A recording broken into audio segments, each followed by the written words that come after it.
Hi guys, welcome to chapter 16. We're going to talk about weather in this chapter and a lot of severe weather. But before we talk about weather, we need to talk about some of the differences in the air that cause the weather, okay? So let's start with this thing known as air masses. Let me move myself down just a little bit lower. There we go. And get my pen ready to go. All right. An air mass, first of all, is just a huge body of air that has similar characteristics, things like humidity, temperature, pressure, okay? And they move in from specific regions and give those characteristics, okay? We've got four different types. I'm going to go ahead and put them all up on the screen right now. But if you notice, those four different types share similar words, okay? So for instance, we have two maritime air masses. One is tropical, one is polar, but you can see that they're both formed over the oceans, okay? And that's what that word maritime means, is the sea, okay? Well, maritime tropical air masses form near the equator, down in the tropic region. And so that air mass is very warm and humid. Both of those, both maritime tropical and maritime polar are humid because they're formed over oceans, and so they're pulling up a lot of moisture from the ocean, okay? But the maritime tropical one is down by the equator, so it's warm.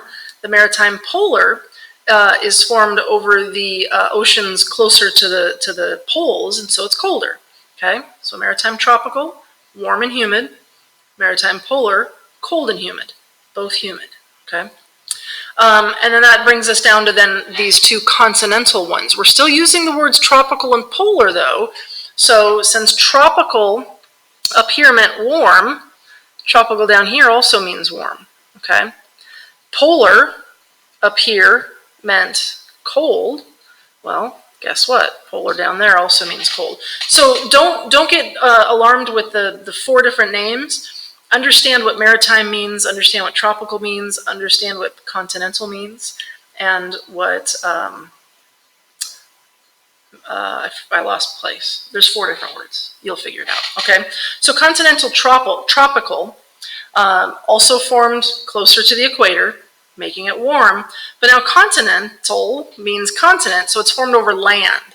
Since it's not formed over water, it's very dry, okay? So continental tropical air mass is warm and dry, and then a continental polar air mass also formed over land, but now up closer to the poles, okay, farther north, so it's cold and dry, okay? Those are the four air masses. Now these air masses can actually interact with each other, okay? And when they do, it's called a front.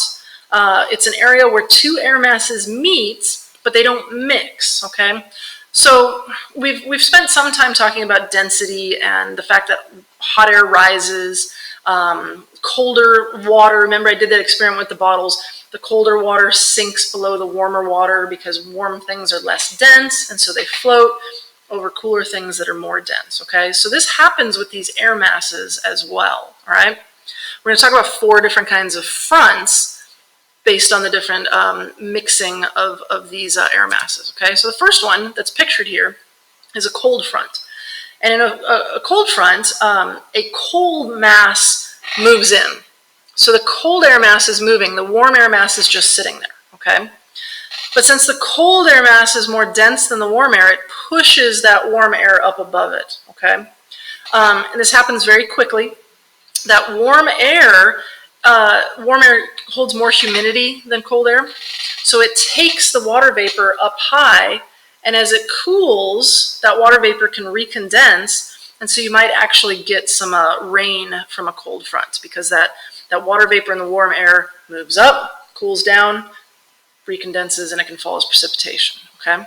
That's a cold front.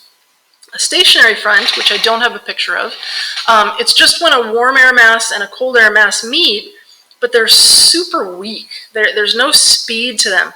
They just meet, but they don't overlap each other at all. So they just meet, and at the point where they meet, you might get some clouds and some fog, but not much more than that. That's a stationary front, okay? Two more. We've got a warm front, which has the same exact result of a cold front, but now it's the warm front that moves in, okay? So the warm front moves in, hits this cold front, it goes over it because it's less dense. Cold front still stays down there. So the only difference between the warm and cold front is which front is moving. A cold front, the cold air is moving. A warm front, the warm air is moving. But the result is the same. As that warm air moves up, it cools off, the water vapor condenses, and you could also get rain from a warm front, okay? Then we've got this thing known as an occluded front, which is a little more complicated, and it can bring all kinds of different types of weather. So an occluded front is when a warm air mass gets trapped between, or trapped above a cold air mass and a slightly cooler mass. But the warm air is still above them because it's less dense, but that cold and cool air mass on the bottom are just kind of hanging out. They're not moving. And so the warm air just kind of gets trapped up there, and that's just called an occluded front, okay? All right, last thing. I want to talk about these things called cyclones and anticyclones. And if you ever look at a weather map, sometimes you'll see these L's and H's on them. The L is a cyclone, and an H is an anticyclone, okay? So bear with me here. A cyclone has this really low pressure in the middle, okay? And the air is kind of swirling around, and because it's warm air in the middle. So as that warm air is rising, it's causing that low pressure in the middle, okay? We learned in the last chapter that high pressure wants to go to low pressure, so the higher pressure, cooler air on the outside of the cyclone pushes in towards the center of that cyclone, okay? And it could cause clouds and rain, okay? Now the difference between these two is in the northern hemisphere, the cyclone rotates in a counterclockwise direction. In the southern hemisphere, it spins in a clockwise fashion, okay? So I have a clock here to show you, okay? The hands on a clock go that way, right? That's clockwise, okay? So the southern hemisphere spins in a clockwise fashion. In the northern hemisphere, it twirls in a counterclockwise direction. And that's because of that Coriolis effect. That's because the Earth is rotating.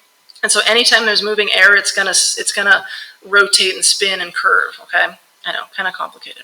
Let's talk about an anticyclone. An anticyclone is everything opposite about a cyclone. That's why it says anti. It has a high pressure center. Well, that high pressure wants to get out to the low pressure, which is outside. And so that has air moving away from the center, from the high to the low. And it actually results in dry, clear weather. It results in really good weather, okay? The rotation is also opposite. So just sticking with the northern hemisphere, a cyclone is counterclockwise, which means an anticyclone is clockwise, okay? I don't want you to worry about the southern hemisphere because we live in the northern hemisphere. But I would like you to know that a cyclone goes in a counterclockwise direction and an anticyclone goes in a clockwise direction, okay? And I think that's it. Yep. See you next section.